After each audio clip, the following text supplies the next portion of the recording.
If we have a void with an object, we're going to find a way to replace, that object. We're going to find something, we're going to find someone, we're going to run to another relationship. I'm really trying to help us to stop doing that. So, first, identifying where we have a void and maybe what that void is. That's first. So, identification, we have to name it, we have to call it what it is. Number two, realizing it for what it is. Realize that you do have a void. Go be honest with yourself in the mirror and say, I have a void of having a relationship with my father, or I have a void of having a relationship with my mother in this kind of way, or I have a void of having a relationship like I used to with my spouse, or I have a void of having a relationship with my best friend. Whatever your void is, I want you to name it. Be honest. Because when you don't identify what it is, you won't even accept that you have it, and you won't even accept other problems that's coming along with it. So with having a void, there's different types of voids. Man, it would be really something if someone didn't know that they were having a void, and they didn't know where it's causing other problems in their relationships, and they don't know where to go to look, to know that they have a void. The third thing, what we can do to help stop it, is just getting into our purpose. It's going to help you stop a cycle.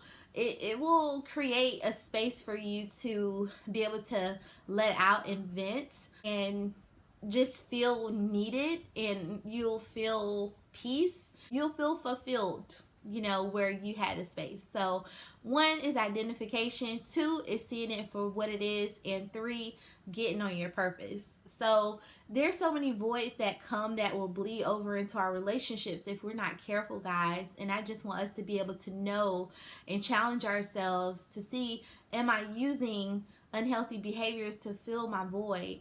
Because you got to identify it. Because if you don't, you'll be living this reality like, well, what if, it would be like this, and what if it would be like that, and you're trying to like go one way, and the relationship is just like stuck. You know what I mean? So I want us to get unstuck in our relationships and accept when we have a void, and especially if we're, having a God-sized void. God forbid that, because we will start to idolize and have false identities in our relationships. Voids are huge factors in us, moving forward in life. And when we have God-sized voids, we do and fill voids with anything: sex, drugs, all kinds of, food, unhealthy behaviors, just all of these negative things. And I just felt like in my heart, 2022 is here. We all trying to do right. We want to live good. We want to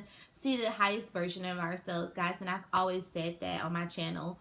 So I hope that you guys enjoyed this video. It wasn't long, but just to go over a few kind of voids that can bleed over into your relationship, and then you start to wonder, why is this like that? You'll start to feel like you have some voids in the area of commitment. When you've tried to replace, say if you didn't have a relationship with your mother, and you try and replace that relationship with something, it's just going to cause a lack of commitment in your life and the people you're attached to life, because you never had that relationship. So you have a void.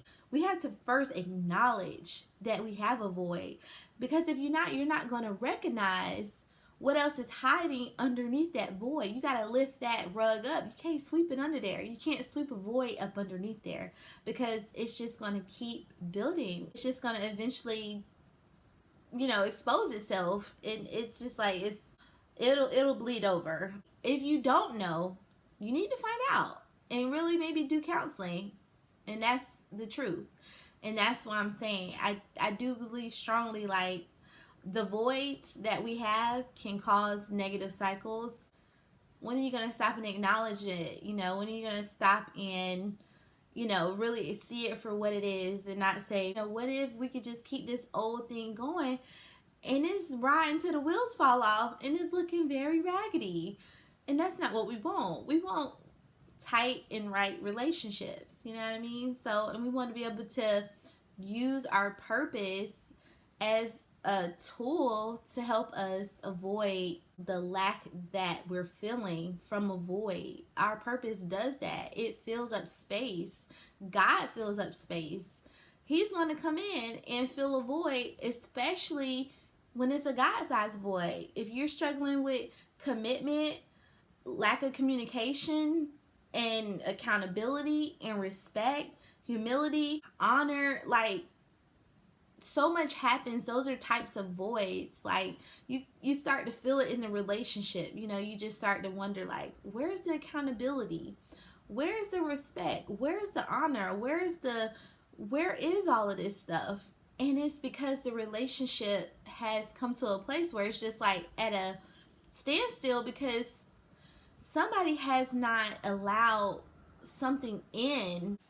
But I know that having voids can start to create other things. And just because you can't see it don't mean it's not there. You have a void.